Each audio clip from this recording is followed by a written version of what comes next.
Anda hanya sebagian remah kecil daripada gerakan politik, operasi politik yang sedang dibangun. Pak. Jadi nggak usah bangga-bangga amat itu Bukan, peradaban. saya tidak merasa bagian dari organisasi atau politik. Ini loh, ketika satu operasi terjadi, Mas, bahkan Anda sendiri tidak tahu Anda sedang dioperasi. Jangan Anda pikir bahwa Anda tahu semua, gitu loh. Tahu saya. Ya, udahlah, Anda tidak tahu semua. Inilah ijazah kalau UGM sebenarnya. Ini kenapa saya bilang sama-sama dari Universitas Gadjah Mada, sama-sama dari Fakultas Kehutanan, sama-sama tahun 1985, artinya pada tahun seangkatannya Jokowi, ya. Tapi inilah yang asli. Asli itu ada dengan sangat tipis kalau kita perhatikan, Mas. Ini ada tulisan Universitas Gadjah Mada, Universitas Gadjah Mada, Universitas Gadjah Mada. Ini yang namanya watermark, ya. Dan satu lagi yang nggak mungkin dicuri.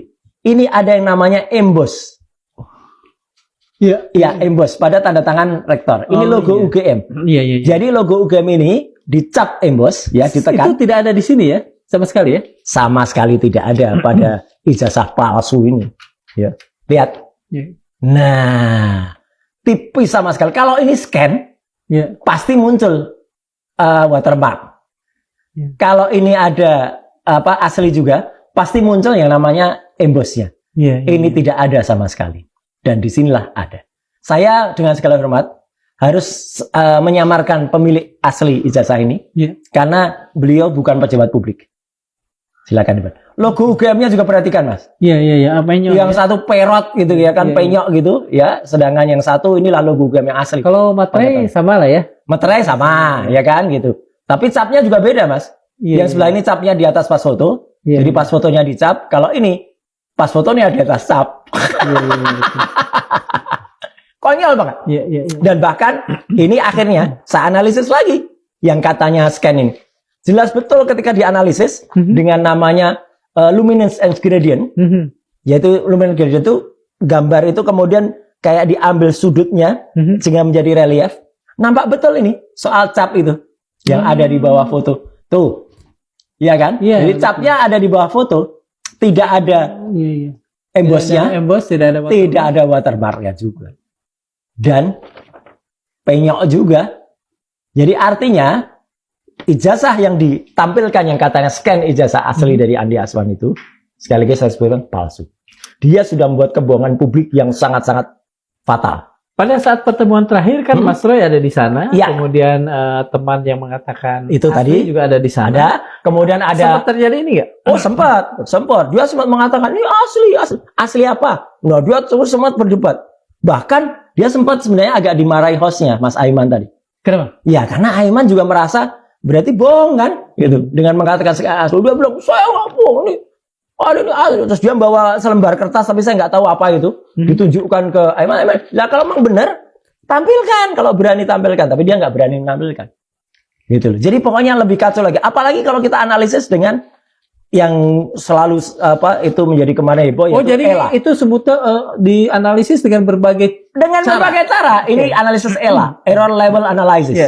Ijazah yang tadi katanya scan asli tadi. Lihat hasilnya, buyar gambarnya di sini. Ini logonya udah nggak nampak lagi karena udah ditarik-tarik. Dan bahkan kalau dianalisis ELA secara full, udahlah. Apa bedanya ELA itu dengan ELA secara full? Ini separuh. Ini separuh kita ELA. Ya, kalau ini full, seluruhnya ini kita ELA. Sorry, ini kebalik. Nah, gini. Nah, ini yang sebelah kanan ini yang separuh, setengah. Jadi ini masih nampak aslinya. Ini juga yang dikatakan oleh pakar abal-abal tadi, digital forensik saya sebut tadi. Ini katanya kami itu merekayasa. Ini namanya kan analisis. Ini kan hasil dari software. Lah kalau kayak gini dikatakan merekayasa, Mas. Kalau gitu semua ahli di kepolisian, ahli forensik itu bisa dimasuk penjara semua. Kebohongan-kebohongan banyak terjadi. Ya malam. Dan celakanya lagi-lagi, orang-orang ini yang digunakan untuk memastikan nasib kami. Gitu loh. Kalau saya ingin ikut secara pribadi terlibat. Dan artinya 12 telapor yang kemudian menjadi 8 tersangka. 3-nya saya, Dr. Tifa, Dr. Rismon kemudian dianggap sebagai orang yang melakukan manipulasi. Itu ternyata dihasilkan dari kesaksian ahli yang membedakan antara ijazah asli dan palsu aja dia nggak bisa. Itu kan konyol banget gitu. Dan kasihan juga Polda Metro Jaya kalau saya pikir. Kasihan Pak Kapolda, Irjen Asep gitu. Dan dengan gagahnya mengumumkan kan kepada publik tiga pada klaster kedua ini telah melakukan manipulasi, merekayasa gambar, dan kemudian menyebarluaskan. Kami melakukan analisis ini tidak bisa disebut manipulasi. Apalagi cuman melakukan zooming atau cropping terhadap sebuah huruf yang dikatakan itu manipulasi.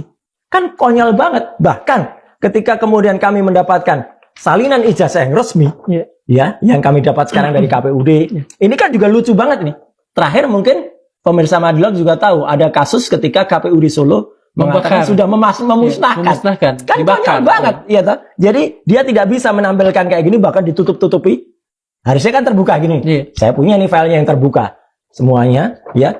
Dan kami juga berani melakukan komparasi perbandingan, ya. Dulu pernah saya katakan kita punya ijazahnya Fronojiwo, ijazahnya almarhum Hari Mulyono, ijazahnya Sri Murti Ningsih, ya. Ini kan jelas betul. Ketika dibandingkan, ini ijazahnya Jokowi, ya, yang fotokopi yang dari Bareskrim, ya. Kemudian ini Fronojiwo, ini Hari Mulyono, Sri Murti Ningsih. Yang bawah-bawah lebih gemuk lah. Ya iya. Satu lagi A-nya, ini kan keluar. Saya sebut waktu itu mecotot, ya. Ini A-nya masuk, ini A-nya masuk, ini A-nya masuk. Bahkan kalau kita bandingkan dengan jelas banget di sini, Mas. Nampak betul nih ijazahnya Jokowi. A-nya keluar. Yang ini 11-17 ijazahnya Sri Murti Ningsih. Ini ijazahnya Fronojiwo, A-nya masuk. Dari sini aja ijazahnya Jokowi sudah tidak identik. Tidak identik, tidak ada watermarknya, tidak ada embossnya. Dengan kata lain, sebenarnya itu ijazah yang tidak benar, tapi dengan berani dikatakan oleh Andi Aswan lagi-lagi, dikuatkan dengan kesaksian si ahli Sinambela itu, ini asli. Nah gimana? Halo teman-teman, berjumpa bersama saya di Politik Dangi. Ya, luar biasa sekali bagaimana perdebatan ya antara kader PSI ini teman yang sok-sokan mengkritik dan menuduh Roy Suryo ya. Katanya Roy Suryo ini ada yang backing lah. Kemudian Roy Suryo ini hanya remah-remah kecil di balik operasi besar tentang jasa Pak Jokowi lah dan sebagainya teman-teman ya. Kader PSI yang mengkritik dan berdebat dengan Roy Suryo ini adalah sebenarnya dulu ya ini adalah seorang petinggi atau kadernya Partai Nasdem ya teman. Kemudian hijrah masuk ke PSI.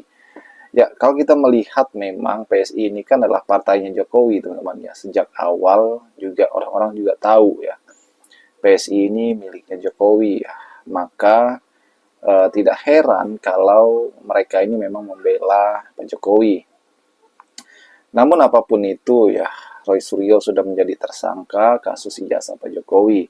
Namun yang menarik adalah sampai detik ini pun belum ada penahanan kepada mereka. Sehingga orang selalu berspekulasi ya, apakah karena buktinya kurang kuatkah atau seperti apa, sehingga mereka ini masih saja bebas ya. Apakah pihak kepolisian takut menangkap Roy Suryo dan kawan-kawan atau seperti apa, kan kita juga nggak tahu. Biasanya teman-teman ya, ketika orang jadi tersangka itu langsung ditahan ya. Biasanya teman-teman ya, apalagi ketika ada pemeriksaan langsung ditahan. Namun ya seperti apa yang fakta yang terjadi ya, Roy Suryo kan berkoar-koar teman-teman ya.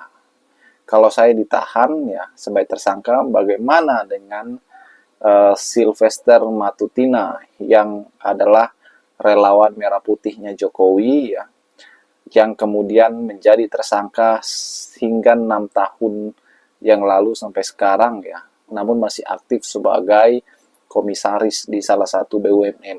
Ini kan menjadi sebuah perdebatan publik teman-teman ya. Betapa hal-hal seperti ini kemudian menjadi polemik di masyarakat ya.